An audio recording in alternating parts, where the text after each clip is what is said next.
जय हिंद दोस्तों, मेरे चैनल डिफेंस डिस्कशन में आप सभी का स्वागत है।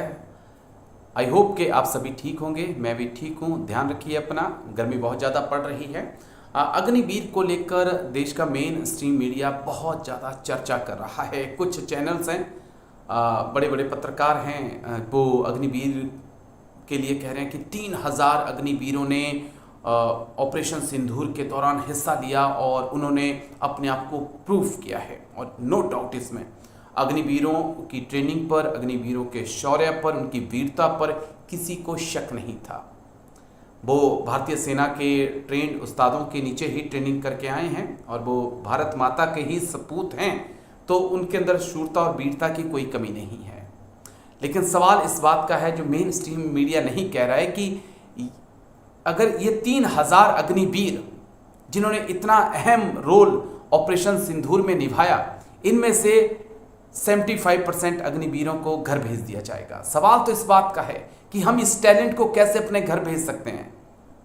एक साल के बाद इस टैलेंट को कैसे घर भेज सकते हैं, सवाल तो वो है। सवाल ये नहीं है कि अग्निवीर की ट्रेनिंग में कमी है, अग्निवीर मैदान छोड़ के भाग जाएंगे। सवाल ये नहीं था। सवाल ये था कि 4 साल के अंदर, उसके बाद अग्निवीरों को घर क्यों भेजा जाए। सवाल तो इस बात को लेकर है कि अगर 3000 अग्निवीरों ने इतना अच्छा काम ऑपरेशन सिंदूर में किया, तो इनमें से लगभग 2200 या 2250 अग्निवीरों को जो है घर भेज दिया जाएगा 2026 में और 27 में। तो वो मेन स्ट्रीम मोदी सरकार से नहीं पूछ रहा है कि अगर अग्निवीर इतना अच्छा काम कर रहे हैं तो आप पॉलिसी में चेंज क्यों नहीं ला रहे हैं। क्यों नहीं आप कह रहे हैं कि यस, अग्निवीरों ने बहुत अच्छा काम किया और इनाम के तौर पर हम चाहते हैं कि 75% या 85% अग्निवीर जो हैं उन्हें पक्का किया जाएगा और 20% या 25% को घर भेजा जाएगा। खास तौर पे उनको जो डिफॉल्टर्स हैं, छुट्टी से लेट आ रहे हैं, दारू पी रहे हैं और सेना के जो मापदंड हैं उनमें ठीक नहीं उतर रहे हैं। सवाल ये है, लेकिन पूछेगा कौन? जो कोई नहीं पूछेगा वो हम पूछेंगे। मैंने इसको लेकर डिफेंस एक्सपर्ट से बात की है, सुनिए जरा आप। और क्योंकि 4 दिन की बैटल, मुझे नहीं लगता है कि आप एक प्योर जजमेंट किसी को लेकर दे सकते हैं।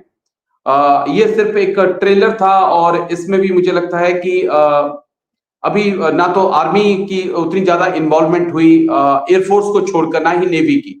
तो हम किस प्रकार से इस आंकलन पे पहुंच सकते हैं, क्योंकि आर्मी को देखें अगर तो पुंछ सेक्टर को छोड़ के, रजौरी सेक्टर को छोड़कर इतनी ज्यादा इन्वॉल्वमेंट नहीं थी। एयरफोर्स को छोड़कर बाकी की नहीं थी। तो कैसे हम इस नतीजे पर जो ये हमारा मेन स्ट्रीम मीडिया पहुंच रहा है उसको देखें सर।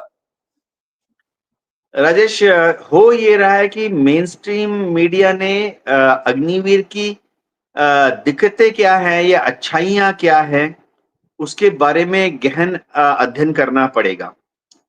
अग्निवीर की अच्छाइयों में मुझे कोई भी अच्छाई नहीं नजर आ रही। सरकार बोल रही है कि उम्र कम करनी है, बकवास। जी ठीक है, पहले हमारे फौजी लॉन्ग सर्विस बिल्कुल में सर। 15 साल 20 साल काम करते थे, मैच्योर होते थे, परिपक्व होते थे, और जब उनकी उम्र 35 होती थी, 40 थी, घर जाते थे। बहुत अच्छा कॉम्बिनेशन है उम्र के हिसाब से देखा जाए तो। दूसरी चीज है, किसी ने, सरकार ने अपने को भ्रम में डाल लिया, वित्त मंत्रालय ने भ्रम में डाल लिया कि पेंशन कम हो जाएगी। बकवास।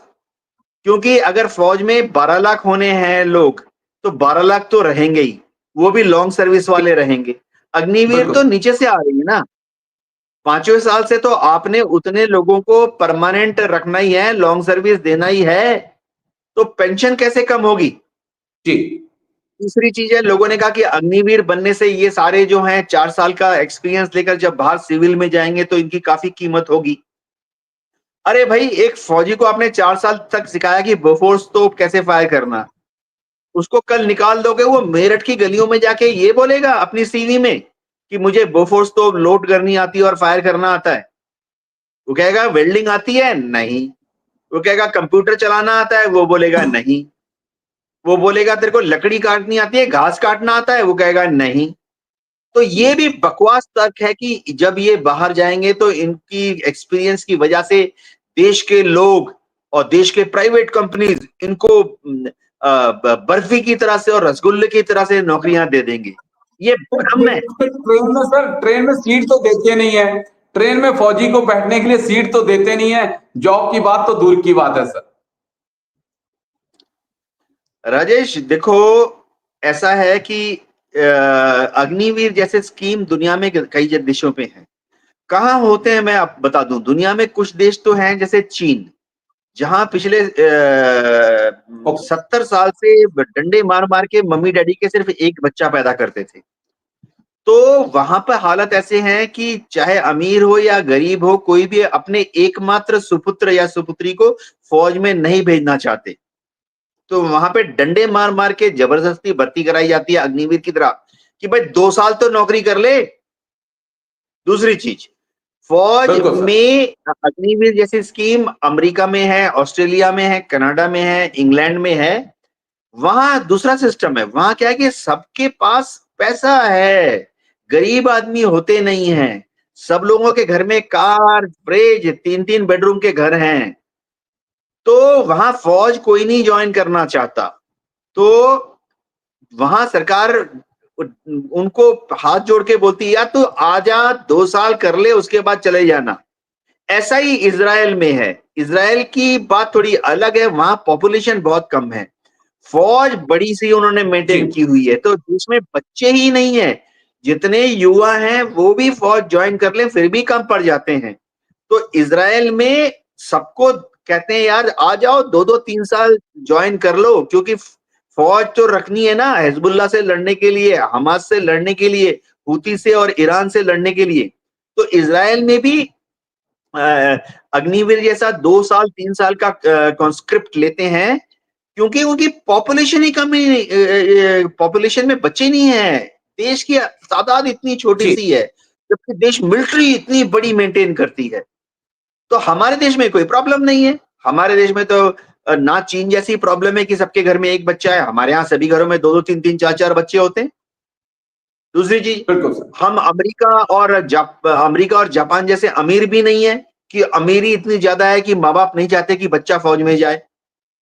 तीसरी चीज, हमारे देश की पॉपुलेशन इतनी ज्यादा, जनसंख्या इतनी ज्यादा है। आप आज वैकेंसी निकाल दो 1,000 जवानों की, 50,000 जवान आके खड़े हो जाते हैं कच्छे में दौड़ने के लिए। तो हमारी इजराइल जैसी अरे मजबूरी भी नहीं है कि देश की जनसंख्या बहुत छोटी है और फौज बड़ी है। तो ये अग्निवीर एक धोखा है। दुख की बात है कि सरकार, मिनिस्ट्री ऑफ डिफेंस, हमारे एनएसए, उनको मालूम है कि अग्निवीर एक धोखा है, लेकिन फिर भी वो इसको आगे बढ़ा रहे हैं।